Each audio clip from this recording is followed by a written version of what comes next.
How's it going, everybody? Welcome back to the channel. Today we're going to be talking about finding market leaders.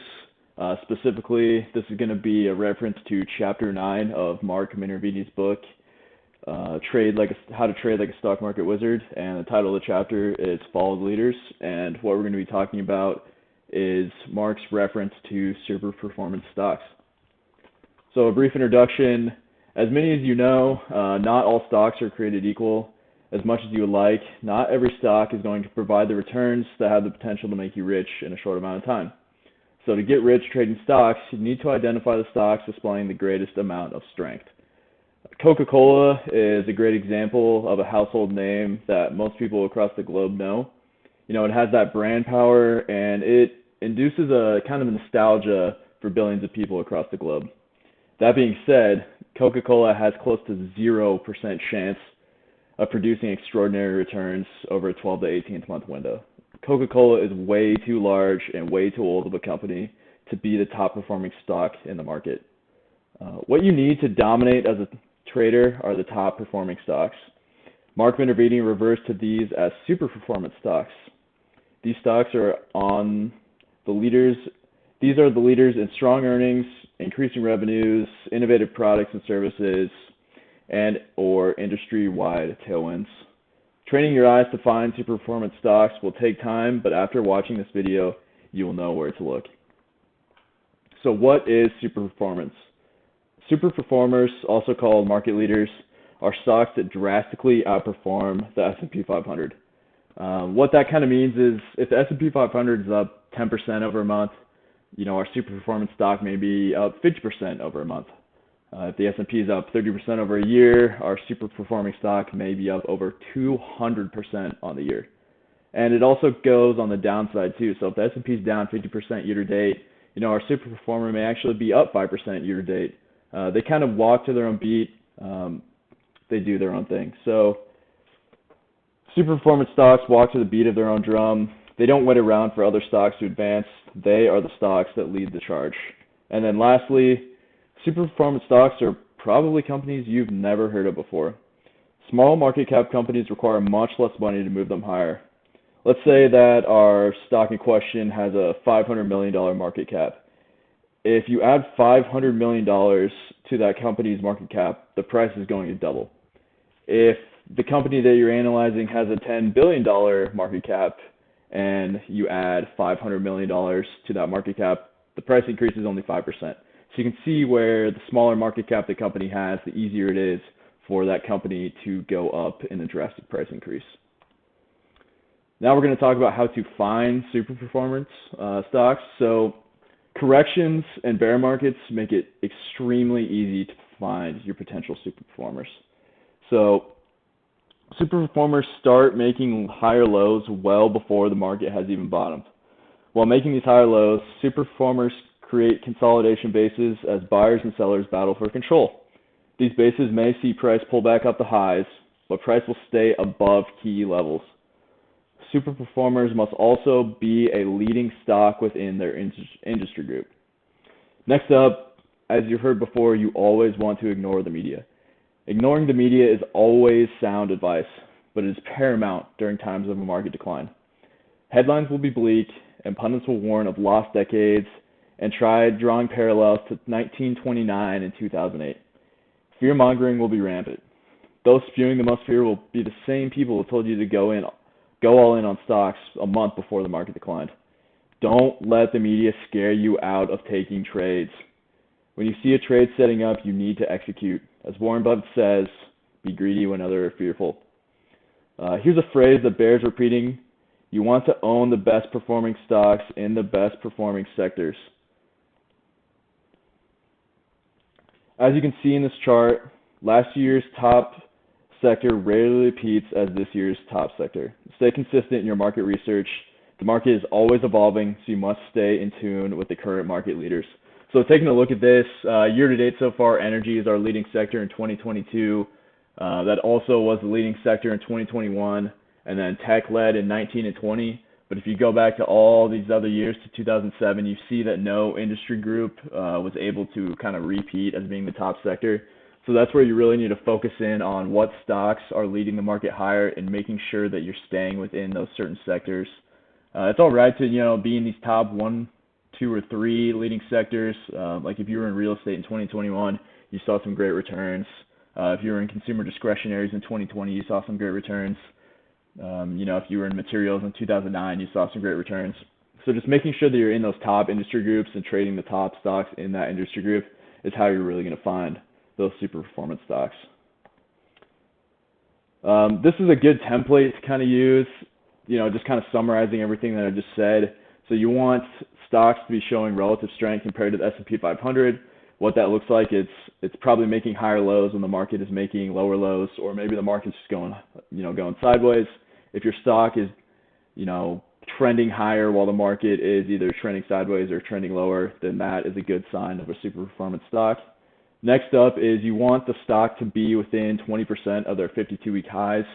This just makes sure there's not a lot of overhead resistance. If your stock is 50% off this 52-week high, just think somebody bought when the stock was at their 52-week high, then they bought when it was 10%, then 20%, then 30% below. So you have all these people that bought higher and they're looking to get out of break even, which is not what you want to see.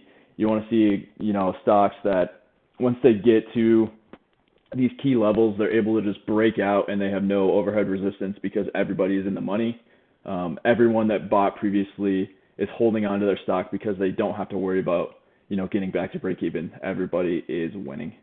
And then little overhead resistance from the past 2 years. That's kind of an intermingling from Stan Weinstein's book, how Secrets for Profiting in Bull and Bear Markets. You just want to see as little overhead resistance as possible, and going back to 2 years is a good way, to kind of get those 12 to 18 month super performance returns that we're looking for. Next up, when to buy super performers. So if you're new to Mark Minervini's trading strategy, then you might be wondering, when should you buy the super performers? That answer is simple. Once you have identified a super performance stock, wait for volatility to contract and a consolidation base to form. When the base is formed, buy on a break of market structure. This means buying once price clears the resistance of the base. Even though you'll be buying the best stocks within the market, you absolutely must practice prudent risk management. Stocks can turn down sharply in the blink of an eye. If you want to succeed in this market, you must cut your losses shortly, and you must keep them small. If you miss the first base breakout in a super performance stock, don't fret. There will be additional opportunities to buy. Use patience and wait for a good risk to reward entry point to develop.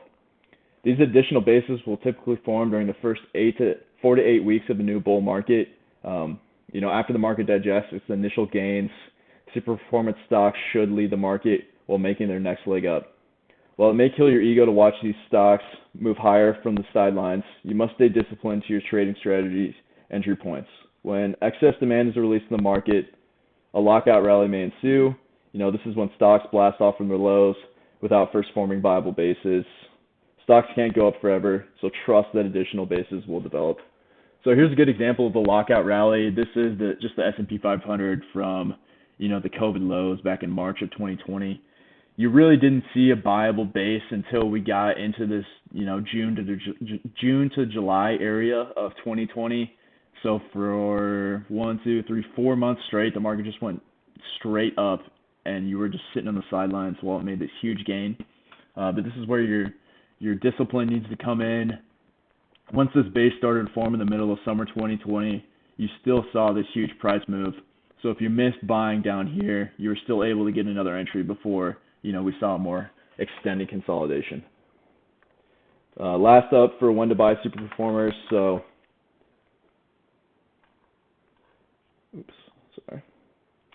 when opportunity presents itself, you must execute without hesitation.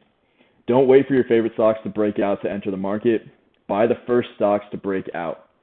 The market is infinitely smarter than you are. Leave your ego at the door and buy strength.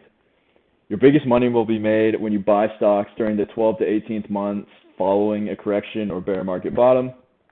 Smart money has been sidelined during the market drawdown, and now that stocks have bottomed, they'll be chomping at the bit to re-enter the market. Now that the market has moved higher off the lows, there will be tons of stocks in stage 2 breakouts, not just the super performance stocks. This is when you need to double down on your market research to ensure you're only trading the best performing stocks. Even once the market starts breaking out, even the Coca-Colas of the world would be hitting 52-week highs. This makes relative strength identification much more difficult. Now you kind of need to look at percentage moves, and that'll help provide some clarity when you search for super performance stocks. So now let's take a look at some chart examples. So going back to 2 years, here's 2020 of the S&P 500. So I'll keep the S&P 500 in this lower plane, and I'll kind of cycle through our super performance stocks just so we can see how they are performing compared to the S&P 500. So this is Greene County Bancorp. As you can see, the market started going down back in, we'll just call it, the first week of January 2022, and it's been trending down ever since. But if we take a look at Greene County Bancorp, the market, it has been trending higher this whole time.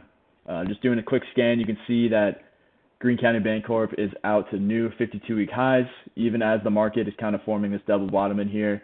If we get a big move off this bottom in the S&P, we could see a big breakout in GCBC. This one, you could say around this 60-55 level is your breakout. So if you haven't gotten in this one yet and we get, a decent entry on Monday, this one might be a good one to go into. And you can see this base right here. So here's a buyable base coming in to August, and then here's our second buyable base coming into this previous week. Next up, we have McKesson Corporation. So same kind of thing. Even though the S&P has been going down this whole time, we have still seen a series of higher lows and higher highs, as well as some buyable bases for us. This one is still in its base from the most recent kind of pullback. It's only 1.22% off its 52-week high, so this is a great entry. You can look to go long around this 380 level. Next up, we have DG International. Same thing. As the market's been going down, this one's been moving higher. It's only around 3% off its 52-week high. And although this base hasn't been very tight, I wouldn't say it's contracted too much. You could get a little loose with the rules, and you could go long around this $38 level. And again, if the market starts moving higher, this looks like a prime candidate to start moving higher with a bigger percentage move. Next up, we have Kinsale Capital Group. Again, very close to the 52-week high, only 3.12% off. And as you can see, Kinsale, series of higher lows, series of higher highs. The S&P, series of lower lows, series of lower highs. So this is a clear super performance stock in the making. We're holding all these key levels. This was a big base breakout that we had going back from November until about July of this year. And during the most recent pullback, we did hold this key level, so that's what we want to see. We want to see the market kind of pull back, shake out some of those weak hands, but then we still hold these key levels, letting you know that the bulls still have the strength of the market. Sorry about that. Next up, we have Murphy USA. Same thing. Series of higher lows, series of higher highs. Here is the market holding this key support level right here at this 262, and then here's our recent pullback. We're only 6.57% off the 52-week high, and this is a buyable base again forming. You could look to go long around this 293 level. Next up, we have Marathon Oil. This one isn't as good looking as some of the other charts, but we are only 13% off the 52-week high, and we have been having a series of higher lows while the market is making a series of lower lows. Here's your kind of buyable base. You could use this gap right here, so we'll call it $30. That's when you break out, and that's when the next stage 2 starts. And then last up, we have Universal Logistics Holdings. So here's another great example of us holding our key level at this $30 level over here. We got our pullback. The market did not break below this key support, and then we saw our bounce. Even as the market has been trending lower, this one has started moving higher off the lows. And again, less than 20% off that 52-week high. So a good way to kind of go about this, look for stocks that are, within their 52-week highs, and then go from there. Try to find those stocks that have the best relative performance over the last 3 months. That's another good way to screen. And just use your eyes. Start going through a lot of charts, seeing which industry groups are leading, seeing which individual stocks within those sectors are leading. That's how you're going to find those best performing stocks. Thanks for watching, and let me know if you have any questions.